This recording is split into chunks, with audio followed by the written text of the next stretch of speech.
किसानों को लेकर बोले मुख्यमंत्री नायाब सिंह सैनी। किसान हमारे आदरणीय हैं और मैं एक किसान का बेटा हूं। पीएम मोदी ने किसानों को मजबूत करने का काम किया है। विपक्षी दल किसानों के मुद्दे पर राजनीति कर रहे हैं। कांग्रेस शासित राज्यों में एमएसपी पर खरीद नहीं हो रही है। हम किसानों की 24 फसलें एमएसपी पर खरीद रहे हैं। किसानों को विपक्षी दल बहका रहे हैं।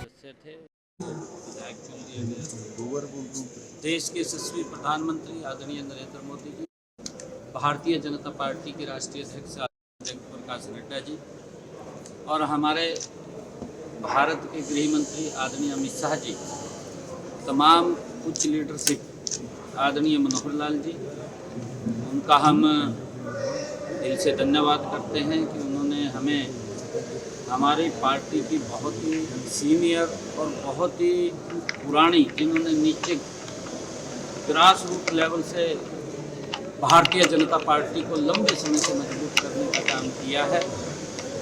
और पूर्व में महिला आयोग की माननीय चेयरपर्सन रही हैं रेखा शर्मा जी को राज्यसभा के लिए आज नॉमिनेशन फाइल किया है। मैं इनको बहुत बहुत बधाई भी देता हूं। केंद्रीय नेतृत्व का मैं दिल से आभार प्रकट करता हूं कि एक ग्रॉस रूट लेवल के कार्यकर्ता को आज राज्यसभा के अंदर भेजा है। मैं इसके लिए केंद्रीय नेतृत्व का बहुत बहुत धन्यवाद करता हूं और रेखा शर्मा जी को मैं बहुत बहुत बधाई देता हूं। और ये हरियाणा का पक्ष राज्यसभा के अंदर रखेंगी मजबूती से, हरियाणा को बड़ा उसका लाभ मिलेगा। इनको बधाई देता हूं और केंद्रीय नेतृत्व का मैं दिल से आभार और धन्यवाद करता हूं। विपक्ष की तरफ से कोई उम्मीदवार नहीं उतारा गया, कैसे देखते? नहीं, देखिए, वो विपक्ष की अपनी स्ट्रेटजी होती है और अपनी स्ट्रेटजी के अनुसार ही वो निर्णय लेते हैं। और क्योंकि ये सीट मैंने जैसा बताया भी है कि हमारे राज्यसभा के सांसद थे कृष्ण लाल पंवार जी, वो विधायक चुने गए और विधायक चुने गए तो उनके स्थान पर रेखा शर्मा जी को यहाँ पर भेजा है। मैं इनको बधाई भी देता हूँ, शुभकामनाएं देता हूँ। उनकी अपनी स्ट्रेटजी है कांग्रेस की। बीजेपी महिला सशक्तिकरण की बात करती है, पहले किरण चौधरी जी को भेजा, अब रेखा शर्मा जी को भेज रहे हैं, क्या कहते हैं? नहीं, देखिए, आदरणीय प्रधानमंत्री जी लगातार महिलाओं को सशक्त करने के लिए निरंतर प्रयासरत। उनकी जो योजनाएं, जो उनकी नीतियाँ हैं और जो उनकी नीति है वो महिलाओं को सशक्त और मजबूत करने की है। कल आदरणीय प्रधानमंत्री जी हमारे हरियाणा के अंदर पानीपत की उस भूमि के ऊपर आए थे, जिस भूमि के ऊपर वो जनवरी 2022 में उन्होंने वहाँ से बेटी बचाओ बेटी पढ़ाओ के लिए आगाज किया था। और कल बहुत बड़ी योजना LIC की बीमा सखी योजना, उसका शुभारंभ आदरणीय प्रधानमंत्री जी ने किया है। क्योंकि जब बेटी बचाओ बेटी पढ़ाओ का आगाज किया था, उससे भी देश के अंदर लाखों बेटियों को जीवन दान मिला है। और जो ये योजना कल शुरू की है बीमा सखी योजना, उसका बड़ा लाभ हमारी महिलाएं सशक्त और मजबूत होंगी, उनका रोजगार का साधन खड़ा होगा, आत्मनिर्भर बनेंगी। आदरणीय प्रधानमंत्री जी ने कल हरियाणा की भूमि से इस योजना को लॉन्च किया है। मैं इसके लिए भी आदरणीय प्रधानमंत्री जी का धन्यवाद करता हूँ। आदरणीय प्रधानमंत्री जी महिलाओं को सशक्त और मजबूत करने के लिए निरंतर वो काम करते रहते हैं और उसका परिणाम है कि देश की महिलाएं आदरणीय मोदी जी, आदरणीय भारतीय जनता पार्टी के साथ वो श्रद्धा से उनको आगे बढ़ाने का काम करती हैं। और बहुत सारी योजनाएं हैं जो महिलाओं के लिए हमारी सरकार ने, आदरणीय मोदी जी के नेतृत्व में डबल इंजन सरकार ने वो चला रखी है, जिसका लाभ भी मिल रहा है।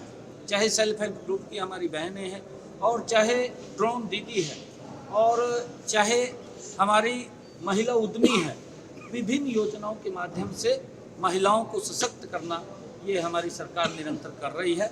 ये पहली बार है। मैं धन्यवाद करना चाहूँगा आदरणीय प्रधानमंत्री नरेंद्र मोदी जी का कि उन्होंने लोकसभा और विधानसभा के अंदर भी 33% का आरक्षण नारी शक्ति वंदन बिल, वो भी पास नरेंद्र मोदी जी भारतीय जनता पार्टी ने किया है, जिसका लाभ हमारी बहनों को आदरणीय प्रधानमंत्री जी की जो सोच है कि महिलाएं भी इस देश के विकास के अंदर उनकी भी महत्वपूर्ण भूमिका हो, उसको लेकर के उसको पास किया, उसका लाभ आने वाले समय के अंदर सर, पंजाब के किसानों का रुख खड़ा हुआ है सर। एयरपोर्ट के मामले के हरियाणा और यूएसए के बीच में क्या एमओयू है और कब तक ये हिसार एयरपोर्ट है, जेवर एयरपोर्ट है, अम्बाला है, कब तक चालू है?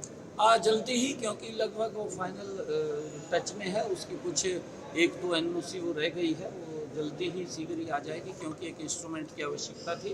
वो इंस्ट्रूमेंट भी हमारा पहुंचने वाला है, वो भी हमें मिल गया है और जल्दी ही हिसार एयरपोर्ट वो वर्किंग में आ जाएगा।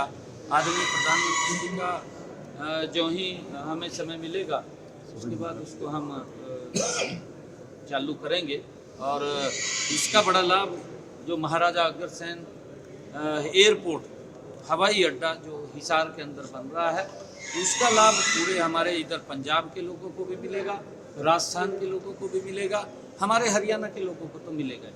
क्योंकि हिसार के अंदर जब एक हवाई अड्डा आएगा तो वहाँ पर चाहे इंडस्ट्रियल हब की बात हो, चाहे अन्य विकास के कार्य जो वहाँ पर लोगों को रोजगार की बात हो, उस सारे सिस्टम वो वहाँ खड़ा होगा और उसका लाभ वहाँ के लोगों को मिलेगा।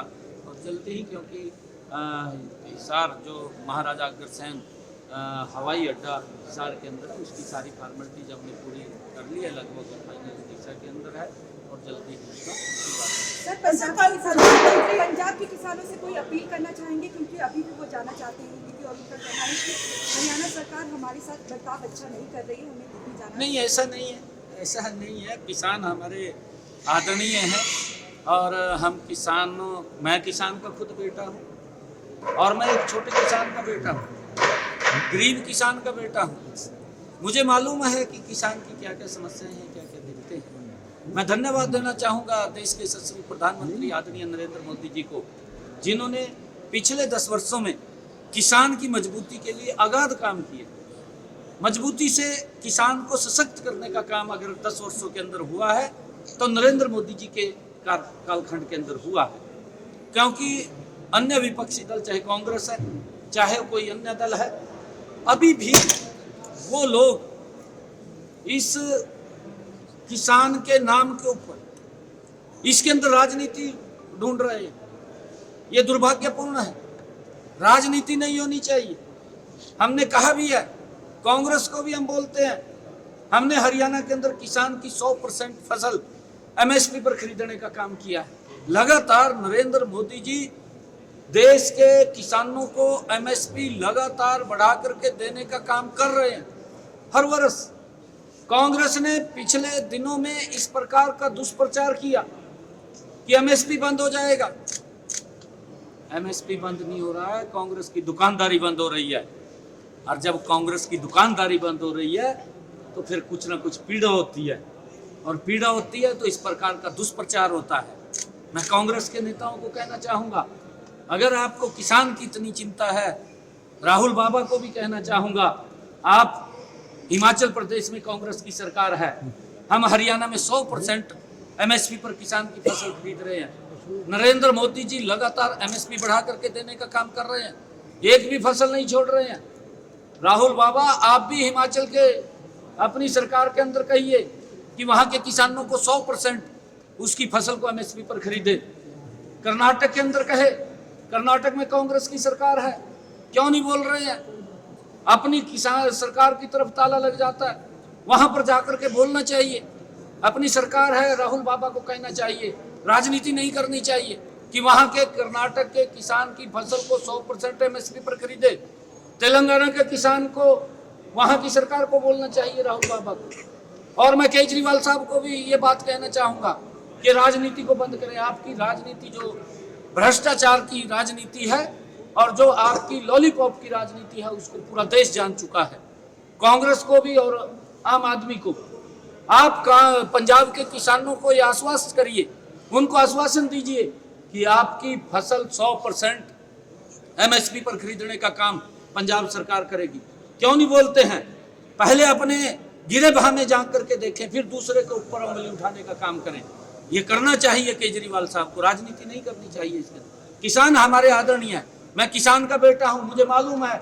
मैंने खेत के अंदर अपने हाथ से पानी लगा रखा है, खाल के अंदर नक्के मोड़े हैं। मैं किसान की जीरो ग्राउंड की रिपोर्ट जानता हूं। मैं नरेंद्र मोदी जी का धन्यवाद करता हूं कि एक गरीब किसान के बेटे को हरियाणा की जिम्मेवारी दी है और उसको मालूम है, नरेंद्र मोदी जी को मालूम है कि किसान को कैसे सशक्त और मजबूत करना है। परंतु ये कांग्रेस पार्टी और अन्य दल मिलकर के जो इंडी गठबंधन के साथ जुड़े हुए हैं, ये किसान के नाम के ऊपर राजनीति कर रहे हैं। अरे उनके सुधार की बात करिए, आपकी सरकारें हैं, आप वहां पर जाकर के चिंता करिए, तब जाकर के उंगली उठानी चाहिए। आज आपने